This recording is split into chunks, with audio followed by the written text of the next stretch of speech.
Tekrar merhaba, kanalıma, mutfağıma hoş geldiniz. Bugün sizlere oklava, merdane kullanmadan el açması bir katmer tarifi hazırladım.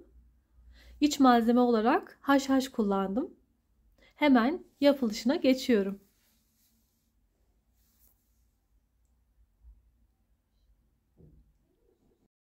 Hamurumuz için 2 su bardağı süt kullandım. Su ile de yoğurabiliriz. Ama süt biraz daha yumuşaklık verdiği için, daha esneklik verdiği için hamurumuza sütü tercih ettim. Suyla da yoğrulabilir. 2 çay kaşığı tuz ekledim. Üzerine 4,5-5 su bardağına yakın un ekledim. Un miktarı değişiklik gösterebilir.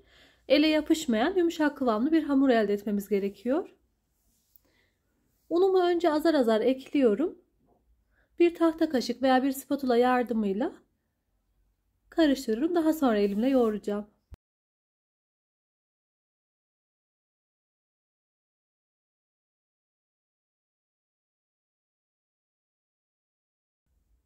Spatulayı çıkardım. Bir sürede masamda yoğurmaya devam ediyorum.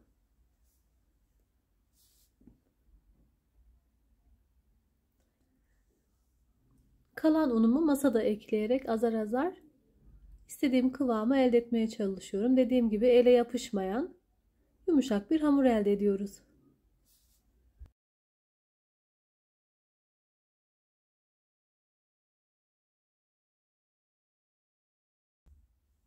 Toparlanan hamurumu 2 eşit parçaya bölüyorum.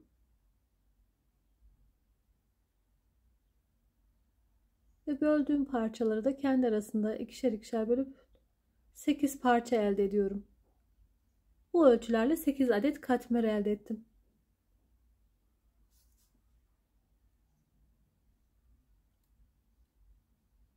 Ve elime yapışmasını önlemek için bir miktar yağ kullandım.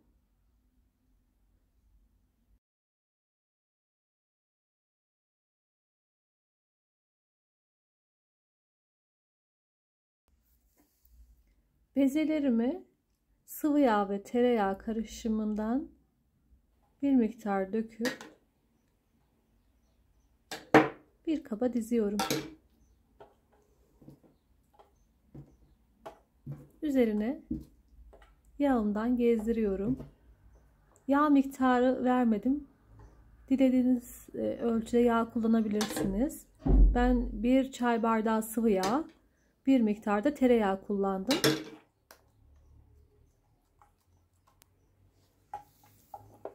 Yağ buladığım bezelerimi dinlenmesi için bir kenara alıyorum. Masamı temizliyorum. Yaklaşık 10 dakika dinlendirdikten sonra tek tek açmaya başlıyorum.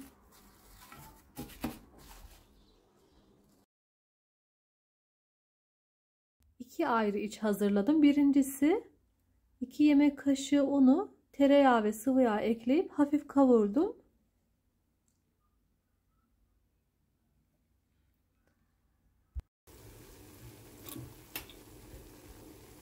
Sıvı yağını sonradan ilave ettim.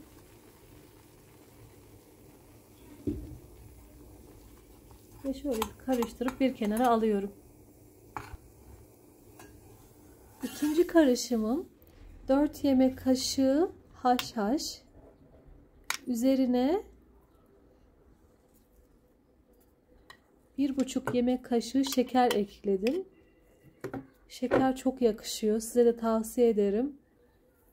Tatlı bir katmer yiyormuşsunuz gibi oluyor. Gerçekten çok güzel oluyor. Sizlerin de eklemenizi tavsiye ederim. Üzerine 2-3 yemek kaşığı zeytinyağı, 2-3 yemek kaşığı da sıvı yağ ekleyip harcımı hazırlıyorum.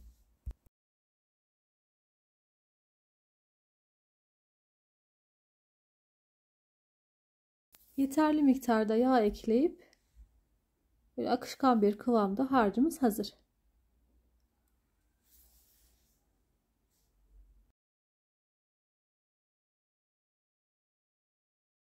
Bezelerimden bir tanesini alıp elimle açmaya başlıyorum. Tereyağı ve sıvı yağ karışımı hazırlamıştım. Bu şekilde biraz altına biraz üzerine dökerek açıyorum. Yağ, sıvı yağ, yalnızca sıvı yağ olarak da kullanabilirsiniz. Yalnızca tereyağı da olabilir. Ben ikisini karıştırdım. Mümkün olunca az yağlı yapmaya çalışıyorum. Yağ miktarını dilediğiniz şekilde ayarlayabilirsiniz.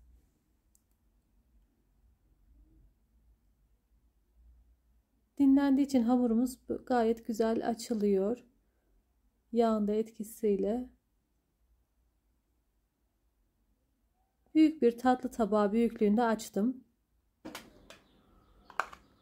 İlk önce sade katmerimi yapıyorum. İç harcı olarak un kavurmuştuk. Yağda ekliyorum. Elimle her yerine sürüp yuvarlayıp şeklini veriyorum.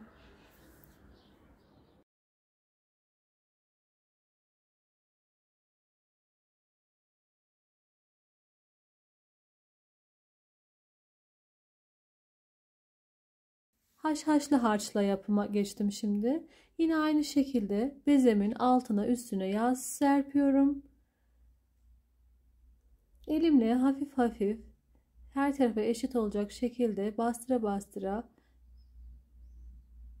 bezemi açıyorum. Üzerine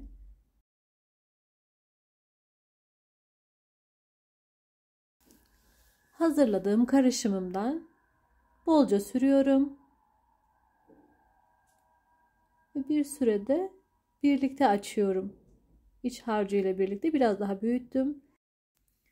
Ve kenarlarından çekiştire çekiştire çok sıkı olmayacak şekilde sardım ve şeklini verdim. Hafifçe elimle bastırıyorum ve dinlenmeye alıyorum.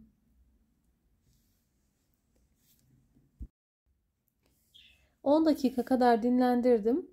Altına ve üstüne biraz yağ ekleyip elimle hafif hafif bastıra bastıra büyütüyorum.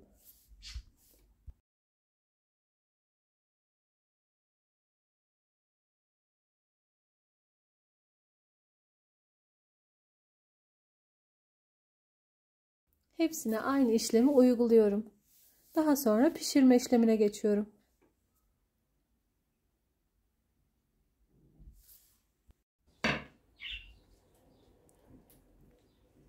Hazırlanan hamurlarımızı tavaya götürürken böyle bir oklavadan yardım alabilirsiniz. Bu şekilde götürebilirsiniz. Kolaylık olsun diye.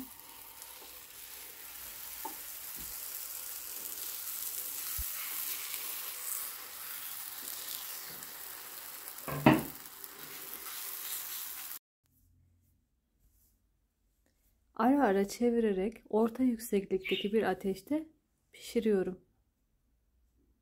Pişen kısma tereyağı sürebilirsiniz dilerseniz.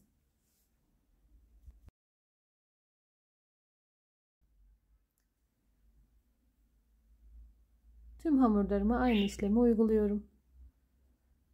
Ve sizlere iç dokusunu göstermeye geçiyorum.